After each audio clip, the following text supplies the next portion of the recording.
Hey guys, I just turned 12 years old, 12 and 3/4 actually. It's Lucas's 12 and 3/4 birthday today, and he turned 12 and 3/4 today specifically because It's our 12th episode. it is the 12th episode of a podcast now. We're chugging along. We're flying through these episodes. It's crazy. We are a train, a long train in for the long haul, baby. Exactly. You know, day by day, week by week. And we're never going to stop. Get into it. No get matter into it. Never going to stop. How few people listen, we're never going to stop. Never going to stop. Nothing's going to stop us. Yes. Except for maybe a hurricane or like a natural disaster. Yes. But we'll see. Exactly. But yes, episode 12 this week. I'm your host, Lachlan, and I'm joined, as always, by Lucas Boreham. Lucas, this week, what are we discussing? Well, we're discussing the 2 new episodes, I believe, of What If. Yes. And a new movie that is gotten out on Disney Plus, I presume. Yes. Well, that's what I watched it on, called Vacation Friends, with our lovely John Cena. Giving it another try at acting. He's been in 2 movies this year. Yeah. So, geez. look, Vacation Friends is definitely not a movie that was probably on anyone's radars. It kind of just dropped onto Disney Plus, I think a few weeks ago. No one even noticed. And, we thought, well, we may as well, it's a movie to talk about, so we may as well review it. But first, we have to do the news, okay? Each week, news without fail, because a lot of shit happens. Now, this week, let's start with the less interesting news, and we'll work our way up. Firstly, Venom. It's about to come out on October 1st, so there's a lot of news and coverage around it. A few things happened. Firstly, they gave a fan screening, I think it was last week, and Tom Hardy came out and said, whatever happens at the end of the movie, it stays within this room. Don't tell anyone. So what do you think happened? It got out. Immediately. As soon as it happened. The second the screening was over, there was audio leaked online of the end credit scene. There's descriptions of it, and even Sony, the official Sony Twitter account, retweeted someone saying that it's the craziest end credit scene ever, and oh my god, you have to see it, and blah blah blah blah. Anyway, I had the end credit scene spoiled for me, so I know what it is. It was accidental. It was like going through my Google News, and it came up, and I was like, oh, fantastic. Anyway, I don't care too much because it's Venom, but what I will say is it's exactly, like, if you had to put like $1 million on it, you'd be able to guess what it is. Like, it is exactly what you would think it would be. That's what it is. I'm not going to say what it is, but what you're thinking, the most obvious thing is what it is. Anyway, there's another Venom news, or I should say Spider-Man No Way Home news as well. And that is that there was a photo. Some director, I can't remember the director who it was just some director that Tom Hardy was meeting with. And the director took a photo with Tom Hardy, just a casual photo, put it on Instagram being like... Selfie. Yep. Just being like, oh, I'm meeting Tom Hardy. How cool is that, right? Really simple photo, nothing that newsworthy about it. Until you realize that Tom Hardy is wearing a Spider-Man No Way Home hat. And it's not just any hat. It's the hat that they give to the cast and crew once filming's finished. So Tom Hardy might have accidentally leaked the fact that he's in the upcoming Spider-Man No Way Home. But at the same time, it is always possible that Sony just gave him the hat because it's like, oh, we work with you on Venom. It's Tom Hardy. Yeah, exactly. Yeah. So take it with a grain of salt. He's just wearing a Spider-Man No Way Home hat. Does that mean he's in the movie? No. But it's interesting. He could be. What are your thoughts? Yeah. Honestly, I doubt that he's in the... because we don't want this to turn into a Spider-Man 3 where it's just so much shit happening, And I feel like Tom Hardy on top of the already confirmed actors, coming in, it's just going to be a mess. Like, how are they going to introduce... No. Well, I mean, they're not introducing anybody, but they're... They're merging them together, though. Yeah. And you've got to explain that at the very least. But yeah, it's a very full-looking film at the moment. And as we talked about when this Spider-Man No Way Home trailer came out, there's going to be the Sinister Six in the movie, so 6 villains, and they hinted towards 5 of the villains. So then, who's the 6th villain? And we were speculating on that. Maybe it's Venom. Maybe Venom is that 6th villain, and that's why they're not showing it, because they're waiting for Venom Let There Be Carnage to come out, and then they'll show that Venom's in the movie. Wow. We'll see. Or it could just be like he's in the post-credit scene for Spider-Man No Way Home. We'll see, right? But I think it's just interesting that, like, with Spider-Man No Way Home, it's the most hyped movie at the moment, and literally anything that, like, this movie has leaked so much information that it's just so unfortunate, the circumstances, that just a photo that a director decided to post happened to maybe spoil something. Yeah. It's because everyone's so excited, you know, everyone is so excited because it's kind of been a drought, you know, there's kind of been no real movie from this universe other than, you know, Black Widow and Shang-Chi. Yeah, which we can't see yet. So so it has felt for most of us that, you know, we haven't had too much Marvel, you know, Marvel stuff going on. So I feel like the leaks have worked for them. Because everyone's so excited and they, you know, keeps it in their minds. And like the hype train for this movie is real. And I think the leaks kind of help, because it's like with the leaks as well, it's pieces of information that, you know, it's like, oh, that'd be really cool. It's not anything that's like really that spoilery, you know. It's not like, oh, the entire third act is this, like, or whatever. It's more just general, like... Spider-Man died. Yes, he's dead. If that leaked, that would be quite bad, right? But it's not those kind of leaks. It's more, oh, we might see Green Goblin, and then in the trailer you see that, you know, there's a pumpkin bomb or whatever. But anyway, so Spider-Man, Venom, we, like, essentially, you know, Sony is trying their hardest to make their Spider-Man characters go into the MCU. So with Venom and Morbius, and I think there's a Kraven the Hunter movie coming out in the future. Anyway, Sony's making a bunch of movies based on the Spider-Man characters that they own, and I think they really want it to be a part of the MCU. And, you know, Kevin Feige's, again, he's like, no, please, no. But, you know, what can you do? What can you do? Yeah, what can you do? But I mean, I don't blame them. I mean, more for the MCU, more for, like, you know, Marvel having this insane amount of characters, because they do it so well. Yeah. They do it so well. And they're kind of monopolizing the superhero industry, or the superhero film industry, which is quite interesting. And I'm all for that, because they're great. They're great, but remember, really Marvel Studios is great. Sony, sometimes. Yeah. We'll see. But yeah, you know. A bit dodgy. You know, but, you know, Marvel seems to have a good working relationship with Sony, with, you know, Tom Holland, Spider-Man. So hopefully, maybe there's more connective tissue going forward. Yeah. But the other piece of news is Christopher Nolan. So... his new movie has been a bit of news about his new movie. Yes. And here's the thing.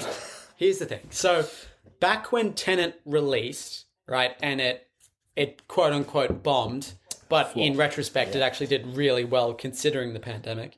Warner Brothers made the decision after that movie to then start releasing their movies on HBO Max at the same time, at least for 2021, right? And that was it's turned out to be a really good move for them.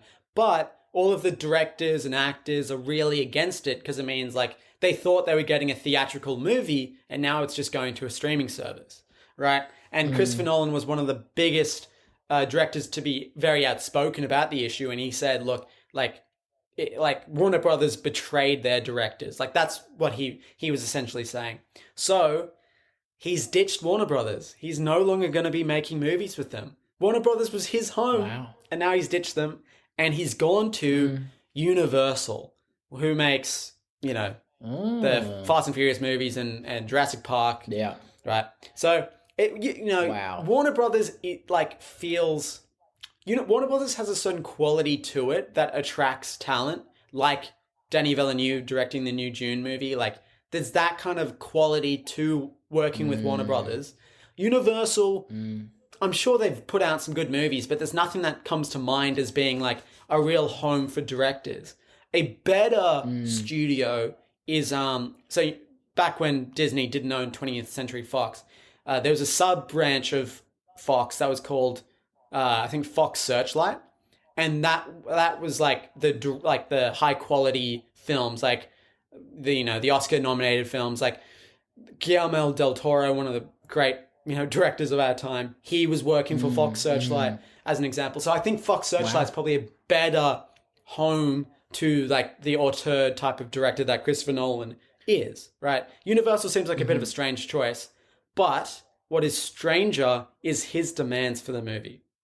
So his demands are, it has to have a $100 million budget as well as $100 million marketing budget, right? So in total, $200 million movie, right?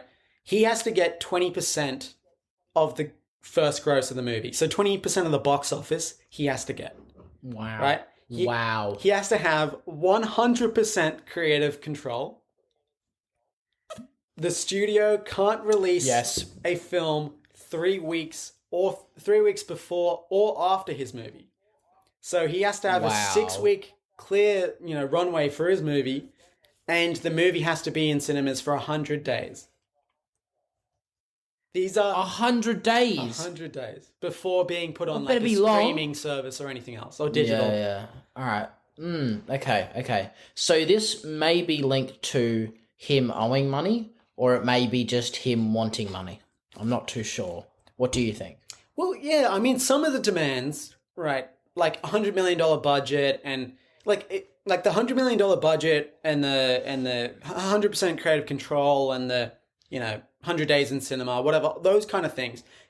To me, it's him saying, like, I'm trying to protect the theatrical experience, right? He wants like big, like quality blockbuster movies to stay in theaters. It was his whole campaign around getting Tenet released was it has to be like, we're going to save cinemas. We have to release this movie. So it seems that that's what he's trying to do. It's like, no, theaters are where it's at. Streaming can get fucked. It is theaters. So I think that's what he's trying to do. But the 20% of the gross, like that's a lot. That's like, I mean, but it is Chris, you know, is. and this man, how much time do you reckon he's got? How much time we're talking? How many movies do you reckon this man has left in him? He still has a few. Same. Yeah, I think that as well. So that's why I'm like, he either just, wants more money to experiment to like on, his own like self, I guess, if that makes sense. Which actually thinking about that, like would directors, spend money on like, to learn new film techniques and stuff like that? Or would they just, I don't know, blow it on a weekend in Vegas? Like, I don't know. Well, that doesn't sound like Christopher Nolan. Well, yeah, I think he, he's in a very good position where a lot of studios want him. So I think he's like upped his price quite a bit. I doubt Warner Brothers was giving him 20%. And as well, he's been with Warner Brothers for 20 years. Like they had such a solid relationship together that like, I don't know, it like, oh, well, it seems a bit strange just because you have to understand the circumstances that the studios were put in. Like Hollywood died for now close to 2 years, right? And they were trying to save themselves, and you're calling them out for it because they're now impacted another industry. But that industry is fucked anyway because we can't go to the movies. Like, so it's just this strange, like, these directors need to have a better understanding of the fact that these are very strange times and people are dying. Like, people shouldn't die to see your movie, Like, chill. Yeah, that's true. And James Gunn had probably... Well, No, you go. But yeah, on that, people shouldn't have to worry about like, their health when they go into a cinema. Yeah. And I feel like, that's these guys that are just, given so much money to do a job. I feel like they're used to, being detached from, the real life world, because I mean, they're handling millions of dollars and people that are, well, quite different from the normal person. I mean, like, his lineup on most of his movies, he's got Leo, that would be a very strange person because he is just so well known. Like, I feel like if he's in any room, the entire emotion of the room everyone just would knows shift, who he is, like instantly. Exactly. Like, I feel like he's had this, mindset change, as would anybody in an industry that, like, gives you all this power. So I feel like he's just worrying about numbers at the end of the day. But I think James Gunn had a really good view when the Suicide Squad, of course, released on HBO Max as well as theatrically. He said that Jaws, for example, isn't a classic because we've seen it in theaters. It's a classic because it played on the TV when we were all kids, right? So there's nothing. That's true. Like and did the director intend for the movie to play on a TV with a bunch of ads shown throughout? No, right? But exactly. You can't control every circumstance that someone sees a movie, and sometimes movies, become what they are because of them not being in theaters.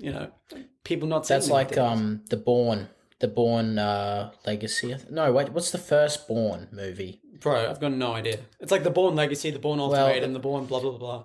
Yeah, the Bourne Legacy, I think, the first one. It actually didn't do too well because it was releasing side by side Scooby-Doo, which is huge, right? Wow. Massive. Yep. And they got 26 million the first weekend, which they were happy with. But it actually the weeks onward, because it wasn't shoved down people's throats, people actually liked it, and that's what spurred the next two, which was quite interesting. Like, films shouldn't be shoved down people's throats. I mean, some should, like the new not the new, but the Marvel Endgame, because that was like just a huge you had to see it. That was an event. Yeah, exactly. It was a massive event. Like there are reasons, but like sometimes it's just more of a bad thing for your film instead of a good. And just to end it off, the movie is about Christopher Nolan's new movie is about Oppenheimer, who was the creator of the nuclear bomb during World War II. So it's another World War II movie. What? So it depends. I could see a few things happening, right? He could tell a proper normal biopic like he did with Dunkirk, and it's telling the story. Amazing. Right. Amazing. Again, Dunkirk is an amazing movie. But for me, Chris Nolan's at his best when he's going through weird sci-fi concepts, right? So what if you turn it into like more of a Quentin Tarantino situation where you take the real world event and then tell a completely new story from it, right? And you go into like, well, what if by like discovering the atomic bomb, he's changed something on a molecular level and he understands something differently about science or whatever it may be, but you go with like this science fiction spin that would be more interesting to me. Yeah. Well, you think about that, like Dunkirk, right, is easy to cover because like the event itself is like insane. Yeah. And like on the beach, how there's just all these people on a beach, and they're, one side is, the German forces just fucking gunning them down, and the other side is just ocean, the endless expanse, or the British Channel, So that's an event to cover that, like, I don't need to really innovate on this. This is just an insane situation. And also from the sky as well, you got the German planes. The way like, they all this interact is more in the movie were great. Yeah. Like the way Christopher Nolan loves playing with time, and the fact that he set the land, the sea, and the air in different rates of time. So one was taking place over weeks, the other was days, and the last one was hours, right? So that was fantastic. That was but so he... But... Yeah. There you go. He will... I feel like he will innovate. Because what is there to cover, really? Yeah, so essentially there was a... I had to study this in high school physics. Wow, what a coincidence. Essentially, it was just the Germans and the US were in a race to build the atomic bomb first. Of course, if the Germans had done it, this would be a very different world we're currently living in. But so the US won the race. Oppenheimer was the first person to create the atomic bomb. Then they dropped it on Japan. So, yeah, you know, I could see them telling the story of like, because it's specifically about Oppenheimer creating the bomb. So I think it's going to be him dealing with, you know, the pressures of this race against Germany, but also the fact that he's creating like one of the most destructive things that humans have ever created. Yeah. Right. So I think that's kind of the angle it's likely going to tell. We'll see when it comes out. I hope they cover, because like when you actually did do this subject, did they understand how much power, like, or how powerful this bomb would be? Like, you know, like, because they obviously were like, all right, this is going to make a big explosion in, you know, science facts. But did they actually, like, when they dropped it on Hiroshima, were they themselves at that point, astounded? At that point, they had tested it multiple times and had gotten it Oh, yeah, that's right. to the point where they knew exactly what would happen. And that's what happened. So like the actual bomb itself went through multiple different iterations. A lot of different versions failed, others succeeded. But, you know, so I think if they get into the nitty gritty of the science of it all, I think it's going to be a very boring movie. But if they... You know. That's why I'm interested, you know, to see what Chris does. Because it's like, it's not a huge event. So we'll see when that comes out. But anyway, that is the news this week. A lot to talk about. It was a great news this week. But we must move on to Marvel's What If, right? Which we've covered every second week now. And the latest 2 episodes released, that being the zombie episode, and then What If Killmonger won, essentially, was the other one. It was it was actually supposed to be. The thing I found funny with these what ifs is that the what if in the title a lot of the time isn't the actual what if, because the what if is actually something else that causes that or whatever it may be. Yeah, exactly. But let's talk about the zombie episode first. What were your thoughts on it? Well, it was very similar to, I guess, the first, well, not the first, but like, I think I would have been more interested to see like the Thanos zombie that was shown at the end. But I did enjoy the episode, like seeing, you know, all the characters kind of in a zombie apocalypse kind of mode, as it seems. And like how they just all split up every single time, and they all just got fucked every single time. Yeah. And I loved that Spider-Man was just like every single time he was just like, no, we just need to stick together. Yeah. We'll fucking all die, and then everyone just gets eaten by zombies. So it's great. But I did like the thing with Vision though. That was actually a good twist, and I didn't see that coming. Exactly. And I think the great thing about Marvel is that, you know, every now and then they will take, you know, superheroes and they'll say, okay, let's put a specific genre spin on it, right? This case, you know, in the proper, you know, Marvel Cinematic Universe, it's very unlikely that we could actually ever get a proper zombie movie because of the implications it has on the world. But through What If, we can now explore, okay, let's actually do the zombie genre properly, and let's see how that would play out in the Marvel Universe. And they nail a lot of the zombie elements, right? You have the Hulk. Firstly, I think it was brilliant that they set it at Infinity War time. Yes. Then you have large pool of characters, and it just works really well. And so you get, you know, you start with the familiar, right? Like every zombie movie does, like everything's normal. And then you have the character kind of realize that something's not quite right. And then you get the full reveal that, you know, people that you knew are now zombies. And then, you know, the ragtag team comes and saves them, and then you've joined the ragtag team, but slowly you get picked off by the zombies, and you're trying to answer a distress beacon. Then you get to the distress beacon, and it turns out they've betrayed you, and now you found like your last hope, and now you're going towards your last hope. And like the elements of a zombie movie are all there, and they're all done really well. And even like elements of Zombieland, right? Where, you know, you have Spider-Man who, you know, uses humor to deflect in like serious situations, right? So then he turns into that kind of more Zombieland type of character where he's got this mini documentary on how to survive, you know, the zombie apocalypse, just like the rules in Zombieland.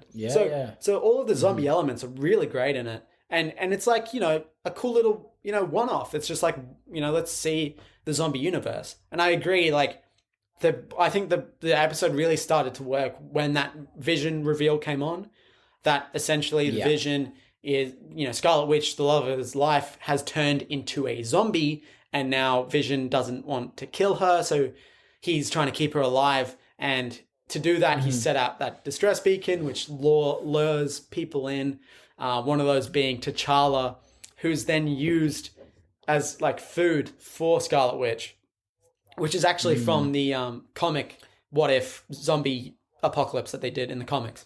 So that was a cool little reference there. But yeah, that was definitely like the most interesting part. And of course, Ant-Man's just ahead because the rest of his body was eaten. I love that.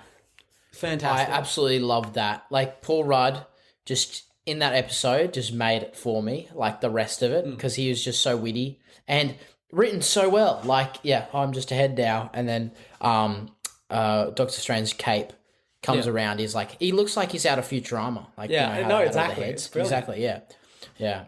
So yeah, it was a great episode, but not a strong one. Yeah. If that makes sense. Yeah, because again, the most interesting thing that happens in the episode is that we're now going to see Zombie Thanos fight against this ragtag, you know, team. But we never actually see it. It ends before. And this is a common theme in these episodes, that a lot of them just seem to end at the 30-minute mark. Yeah. Like, there's no definitive conclusion. It's just like, okay, now 30 minutes is up, we're ending. Like, for example, the Doctor Strange episode, that's got a definitive ending. He destroys the universe. But then, you know, in the T'Challa episode, it's now like, Ego is now meeting Peter, and what's going to happen now? Oh, sorry, we're not going to tell you. We're not going to show you. Exactly. It's like, well, you should have just ended the episode a bit earlier when it made better sense to do so. And this zombie episode's the same. Like, it ends on a cliffhanger that's really cool, but with these what ifs, I mean, we have no idea whether or not we'll ever see the stories continue. I mean, it looks like it's likely that so many end on this cliffhanger that, you know, we're going to get episode 2 of each episode in season 2. But but even then, that's not that interesting. Like, the whole point of What If is that we see new shit, and if we just get sequels to all the first episodes, then it's like, well, you know, it's a bit lazy. It's not very good. A bit lazy. But yeah, I think that's all about that episode, and I think that the second episode we covered was definitely a lot stronger because, you know, It had a better narrative. Exactly. It changed a lot more. I mean, you got to see it when Tony Stark, well, he didn't become Iron Man. Instead, he got saved by Killmonger. You know, when, like, I don't know, the Humvees were under attack. Yeah. And he was still like a wanky as a billionaire. What If is very strange because it's not a concept I don't think any of us really ever thought about. Because given the context, we didn't know. So essentially, I think it is now implied that Killmonger was in Afghanistan during Iron Man, the first Iron Man. He just in the Marvel Cinematic Universe as it played out for us, he just didn't. Maybe he didn't get to Tony in time, or maybe I don't know. Because essentially, the reason Killmonger is there is he's working to infiltrate the Ten Rings, which is the terrorist organization. And he learns in this series of events, he learns that there's about to be an attack on Tony Stark, and he goes and saves the day. And, you know, I think a lot of people thought that this episode would be a Tony Stark episode, especially because his name's in the title. And we do see him essentially, you know, get all of the wrong lessons from his time in Afghanistan because he didn't go into the cave, right? He stays as, you know, he's always a bit of a dick, but now he's like really a dick, and he's going full in on, you know, weapons of the future instead of, no, I got to get rid of all my weapons. I got to build bigger. I got to build better. It's like, so okay. Like I like that. I like that. Yeah. What if he was never taken down a peg? Is the what if? But the actual what if is more around Killmonger, and it's a thing that I've seen a lot on social media is that people are saying that the villains in What If are just so overpowered and the heroes are shit, but in the main MCU, the heroes are overpowered and the villains are shit. So it's like, what's going on here? Because literally, Killmonger in this episode is OP as fuck. He manipulates his way into being like the head of security at Stark Enterprises, whatever, Stark Tech. Kills Tony Stark, gets away with it. Kills Rhodey, gets away with it. Kills Black Panther, gets away with it. And then manages to get the US government to fund all of these drones to attack Wakanda so that he can save Wakanda, so that he can become the new Black Panther and eventually king. Right? Like, that's so overpowered. And it's fantastic, but it's just... It's great, just, in comparison to what we got in the Marvel Cinematic Universe, it's like, why was he so shit for us? And now in this What If, he's exactly overpowered.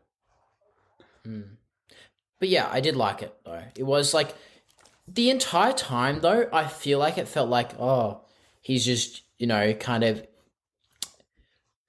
innovating along the way. He's kind of just seeing where shit takes him.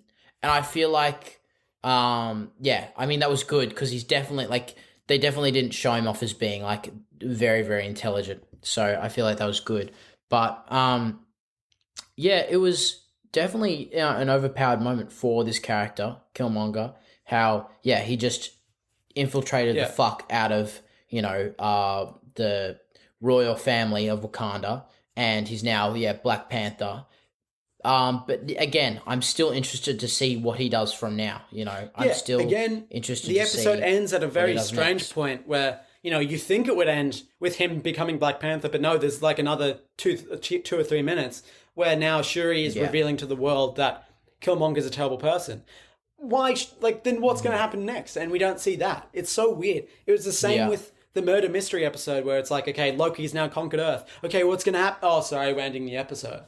It's really strange where they end these episodes. But oh well, it's still good content.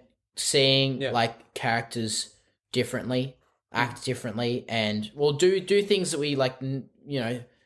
They feel like that they would do. We're seeing things that could never happen in the Marvel Cinematic Universe because they're trying to maintain a very specific continuity. And now we can see, like, if Killmonger was able to, if the writers didn't make it that, he had to lose, right? Because the bad guy has to lose, right? It's like, well, what if now they don't have to lose? They could actually win. And it is refreshing to see that.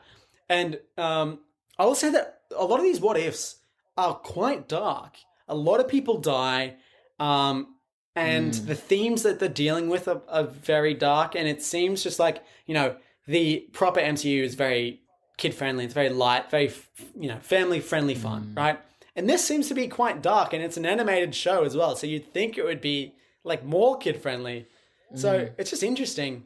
And I will say as well, like, it's the characters in the show are very expendable, and it's good because it means that you never know who's going to live and die. Unlike the Marvel Cinematic Universe, when everyone's going to live until their contract is up, right? So it's very interesting that anyone could die, but I think the issue is that it's getting a bit repetitive that just people die. It's like people just die always in these episodes, and every episode that Tony Stark is in, he dies. Every single one he's in, he dies. That is true. So, except for his his father in the first one, first episode. So maybe he's alive. Yeah, you're right. He does die. He does die in every version.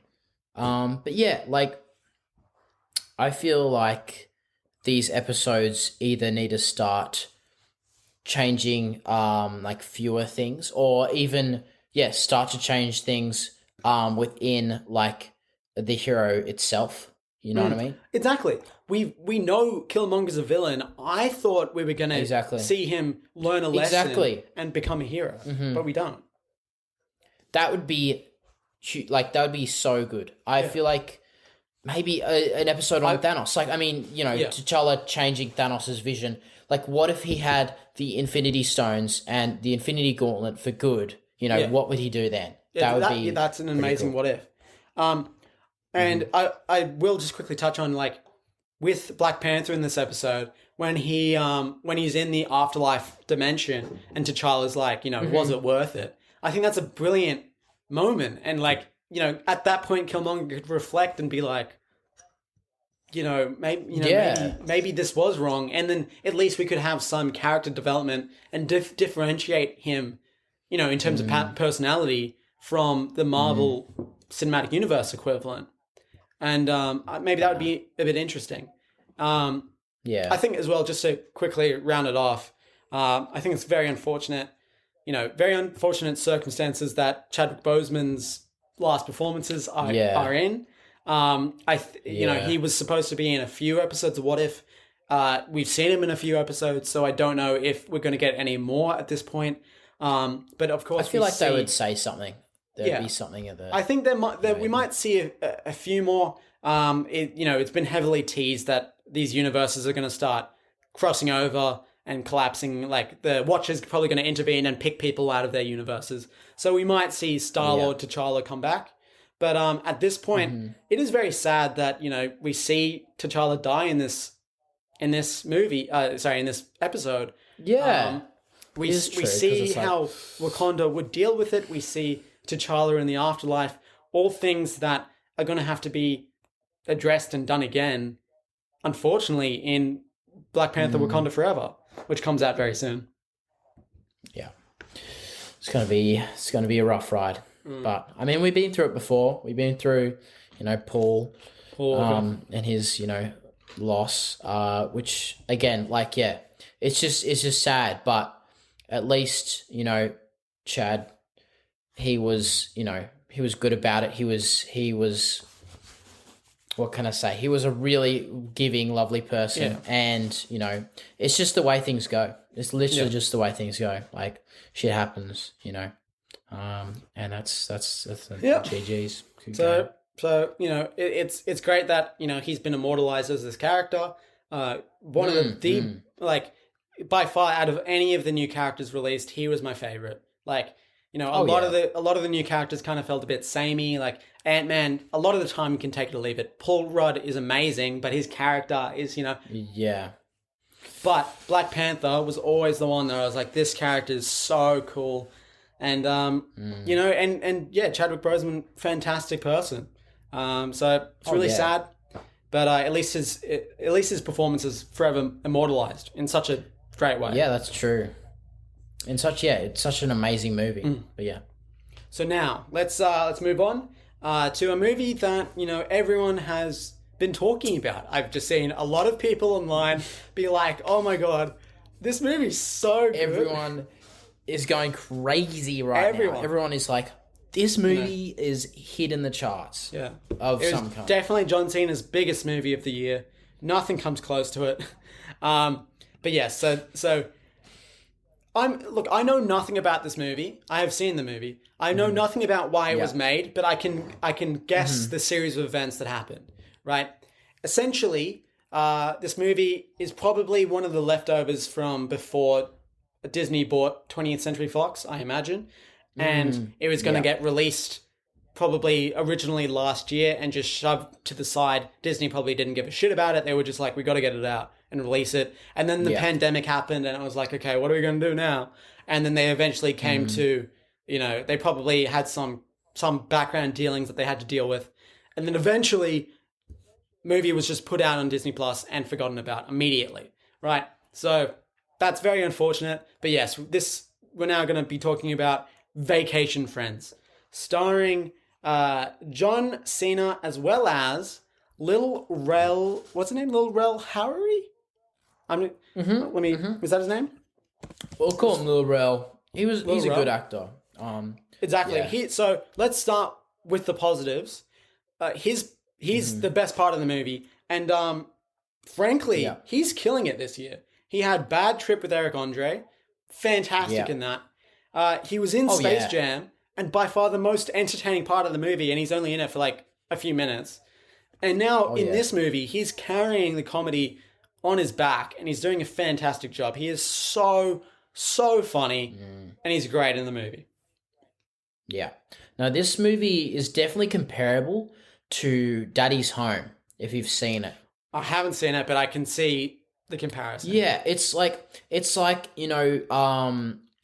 very recent like comedies that have this kind of whack. It's like identity theft, where it's just this whack thing of events that happen, and you position with these characters that have to deal with this event. But in this circumstance, it's the wedding, I guess. Exactly. So one couple is trying to get together. Yeah, they take like a normal circumstance and then dial up characters to be a million, essentially. And it's they end up being put in such strange, abnormal circumstances. And, a lot of it is, some of it's funny, but a lot of it's pretty just there. I watched it like today, and I'm not gonna lie, my expectations were low, right? Yeah. Like they were quite low because I feel like some of these comedies are, more towards like kids because they're just like Even though stupid, like they're R-rated, which is very strange. Exactly. But like I thought it was going to be more,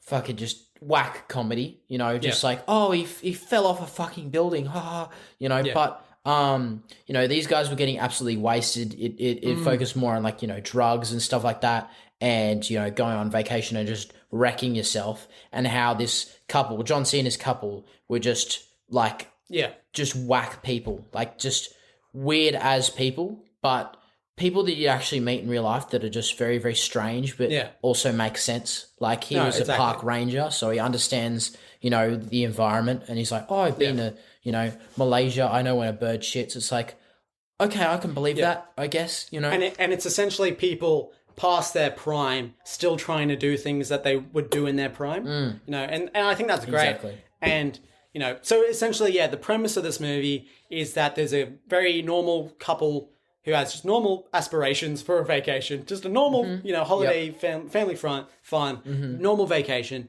And then you have this other couple who's, party hardy.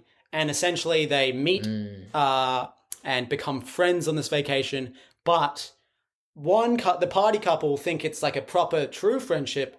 And like the real down-to-earth people just understand that this was like a vacation, just we're just vacation friends. We're vacation friends. We're not real friends. We're vacation friends. And comedy ensues when, the normal couple get married, and now the vacation friends expect to be invited. They expect to, hang out with everyone. He expects to be the best man, and, comedy ensues. But it works. It strangely works. It's not like the usual, the normal couple have to deal with the party hard couple just ruining everything. It's kind of like they kind of weave themselves because they weave themselves into their their lives by the normal couple's best man is actually a shitty person. So instantly I was like, only a spoonful. King back. What the fuck? That was much needed to be him. Like I love hating him. But no, it was actually like when I got to see the brother-in-law was the best man, and John Cena smashes his truck through the fence. I was like, oh, okay, like this actually could work. These guys could actually be useful because like he wasn't too crazy that you were like, okay, this guy can kill someone. But I mean, he did pawn the wedding ring, so he was like, a bit fucked up in the head, but he's still tolerable, which I liked. Yeah, exactly. It seemed like, Lil Rel's character, he doesn't have any friends, and their vacation friends are the closest friends he has to real friends. And he learns along the way that, John Cena is genuinely actually like kind of a good guy at the end of the day. Like he's looking out for him. He has this speech about, just going with the flow, and like it works. It's a simple, simple characters in terms of their motivations and how they're trying to grow, right? So for Lil Rel, it's about, getting your fun side back. And for John Cena, it's about maturing a little bit, right? And it works. It's simple and it works. I will say that John Cena is kind of being typecast as the idiot in these comedies. And it was funny the first couple of times. Like, Trainwreck is, it's all right, I'm not in love with it. It's a train wreck. It's terrible. But John Cena, I thought, was very funny in it. But now it's like, okay, he's doing the same shit over and over again. And when he was Peacemaker in the Suicide Squad, I was like, okay, this is kind of refreshing. He's still playing the idiot in terms of the comedy, but there's way more to his character than that. In this, he is just literally an idiot. They do try to do things with his character, like he's very capable at a lot of things, but at the same time, a lot of other things are just luck. So, but, he's still an idiot at the end of the day. That's the comedy they're selling. And John Cena's good at it, but it's just, I'm getting tired of just seeing John Cena play the idiot over and over again. And that's why, for me, Lil Rel was the standout, because all of his comedy was actually kind of smarter in that. And even just like whether or not Lil Rel was making the joke or he had to react to the joke, he was always the best part of any given joke. Like, my favorite joke in the movie, it's just such a throwaway thing, but John Cena goes, it's when they're on the boat and he's driving the boat, and John Cena goes, "I'll feel the wind in your hair," and just Lil Rel's reaction, he's like, I don't got no hair, but it's just so hair like funny. Me. Very. That was probably the best kind of interaction, and just then he was like, "Oh, watch out for the rocks." Yeah. And and the scene where he crashes it and then he's lifted up in the hell, like, I think that was kind of a funny sequence. That boat sequence was probably one of the better sequences in the movie. Yeah, but that's what I mean. I was going in expecting to absolutely hate this film. Like, everything they did was just way too over the top, But when the boat crash was good because you were detached and you just saw the boat, you saw the rocks, and you saw the boat was going into the rocks, and you're like, you knew what was going to happen, but you expected to see, all this shit going on. You'd expect, in this type of movie, to see shitty CGI boat crashing into shitty CGI rocks. But you don't. They make a very smart decision, cut immediately to him being carried up in the helicopter. So much funnier. And it also doesn't ruin it by having shitty CGI. So it was good. Exactly. Yeah, and also on the shroom scene was hilarious, where he took mushrooms. But I did like, John Cena took them with him, because, that kind of cemented him as being a good friend. He's like, all right, I'm going to help you through this experience. And he saves the day in that aspect. Because, when the father-in-law, is going to really apologize for his behavior, Lil Rel is fucking off his face on mushrooms.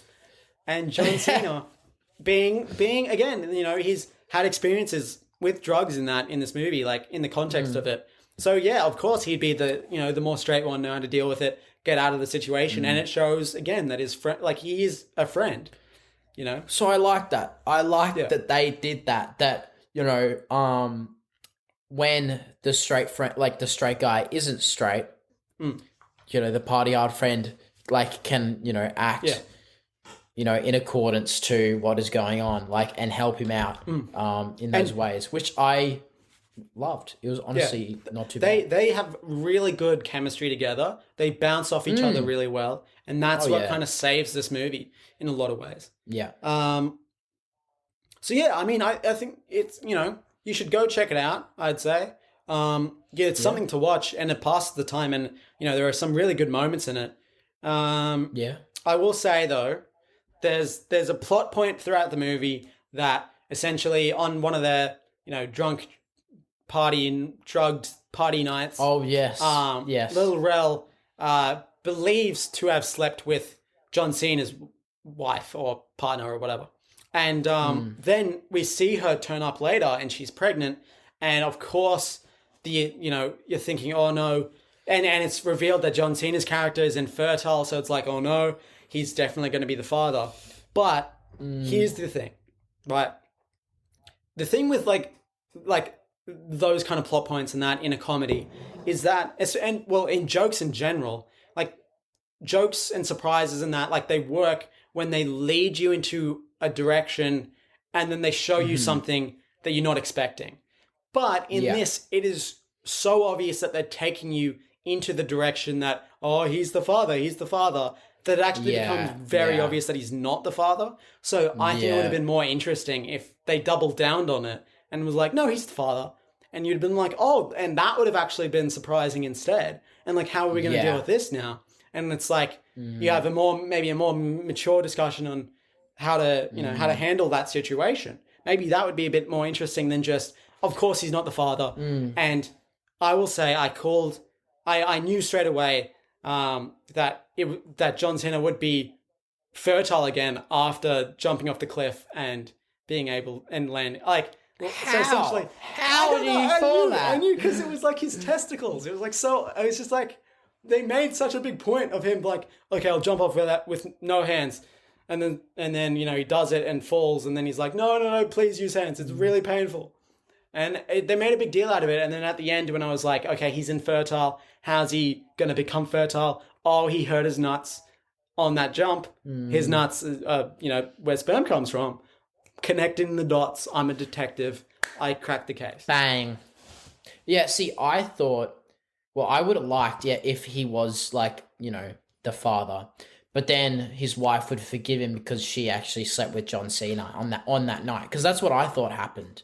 That she slept with it was the other way around. John Cena's character. Yeah. So she was, able to forgive him because she's like, look, it was a fucked up night. We did fucked up things, like both of us, so it's fine. Exactly. Like, But under those circumstances, it doesn't really feel like cheating because it's like he was drugged out of his mind. Like, oh yeah, he was on the fucking. He was just he couldn't control himself. He's like, so in the actual series of events that played out, so his fiancée and John Cena's partner have slept together on top of him, and while he's drugged out. I didn't understand that. I was like, because he was literally. But he saw both of them. But then I was like, so okay. That's they must have just done it in the area. I don't know, in the vicinity. I don't know. Strange things. But yeah. And anything else? Well, I think just quickly ending on the fact that it's good R-rated comedies are quite a rarity nowadays because for whatever reason they just don't get made anymore. It's always comedy has to be infused with something else, like the Marvel movies are a great example of they have comedy in them, and that's worked. So now we have a bunch of action comedies and that's, the way you get your comedy. And then, or if it's like, no, we're doing a proper comedy, it still turns into like maybe a bit of a dramedy or more of a black comedy or something where you have very serious, themes or a very serious story that plays out. So I'd say like a great example of that is, I don't know if you saw it, but Booksmart. Have you seen that? No. So it's like super bad, but it's told from like the girl's perspective, but it's way more like depressing and serious, but it's still like a comedy. And it's like an R-rated comedy about teens partying, but it's really depressing at the same time. Or even Bo Burnham released 8th Grade, which is about kids in 8th grade. And that's a comedy, but it's still, and it's R-rated comedy, but it's still very serious and sad in a lot of ways. So it's like, we always get comedy with something else, and it's very rare to actually get that straight R-rated proper comedy anymore. And for me, in my memory, the last proper R-rated comedy was 22 Jump Street. You're right. I can't think of any, and that was 2014. I honestly agree with you. Because all the other comedies that I've watched have been like from the later era, I guess, like old school, Step Brothers, that kind of like, Hot Fuzz, that kind of gist. Well, even that, like Adam McKay, who big comedy director, he's now doing The Big Short and Vice, which are funny, but they're not comedy comedies. No. Even the directors have moved on. Concept. Yeah, exactly. But I guess it's because, you don't look for much when you're looking at a comedy or when you're watching a comedy. But, it pays to go the full way with a comedy. Yeah. Especially, like, it helped that this, adult jokes in this, like, honestly helped me through this film because, it kept my retention. I was, interested to see what would happen because, everyone goes through marriage. especially a marriage where either the person on the other side has, an intense family, very, very, very wealthy or very just uptight. And there's like, oh, we want, just a family wedding. And you have to impress the parents and stuff like that. So I feel like that's relatable. But then there's this, John Cena character he's fucked up on all levels. So he's just, and you've seen that in Mexico, which I like.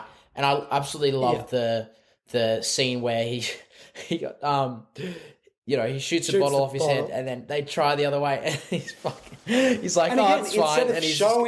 Instead of showing it, they just immediately cut, and that's funnier. Exactly. So, And that's I think, why so the movie is a very capable comedy. It's nothing special, but considering there's not many options for these hard R-rated comedies anymore, it's actually somewhat decent. And especially because Lil Rel is so good in it, maybe it's worth your time to watch. Oh yeah. No, it was actually very, very, very tolerable. Honestly, would almost call this like a good, a good modern comedy, or good R-rated modern comedy. But I mean, if you're into comedies these days, you're definitely over 18 years of age. But yeah. Well, that's going to be it this week. It's going to be a shorter episode. We've actually managed to go under an hour. Shorter. We did it. Wow. We got Have under we an actually? hour. Yeah. Oh my God. I'm so impressed. We did it, boys. After how long last week's episode was, we thought this week we got to go under an hour. Yeah. That was a long episode last week. It was a big, that was like our kind of blockbuster type episode. I mean, we had everything. We had a guest. We played we shared screen. I got 20% on the grossing weekend or whatever the fuck. Yeah. Anyway. But So next week, if I'm not mistaken, Free Guy finally releases on Disney Plus. So we can actually go see the movie. So we're going to talk about that next week. On our laptops. But it's still not in a theater, but at least it's something. It's something new. Hopefully, I've heard good things about it, so hopefully it's a good time. And we'll have another blockbuster podcast next week to discuss that. Hell yeah. I'm excited. I'm not going to lie. But it sounds like it's going to be fun. Yeah, I could watch Ryan Reynolds any day, so should be good fun. Oh, yeah, 100%. Well, we could do a 2-for-1 and also cover Hitman's Wife's Bodyguard or whatever, which is probably going to be That's true, terrible. because, yes, I would actually be interested just to watch that, because usually sequels are quite bad. Because I did like Hitman's Bodyguard. I did like that it did feel, down to earth in the circumstance that, like, the stuff that did happen, the police are on it and shit, and it was, corrupt police and stuff. And then, Samuel L. Jackson with Ryan Reynolds was very good. Good dynamic. They were a very good dynamic. And it just worked. It really worked as an action movie. So I'd be interested to see if the sequel, how it can innovate off of the first one. Exactly. So you know what? I think that's the plan. We'll do 2-for-1 Ryan Reynolds next week. If you enjoyed the podcast this week, please give us a like and a follow on wherever you listen or watch podcasts. We're on social media as well, at Podcast Now on Facebook and at APod Now on Instagram and TikTok. We post funny clips from the podcast, so please check us out there. And we will catch you all next week. Goodbye.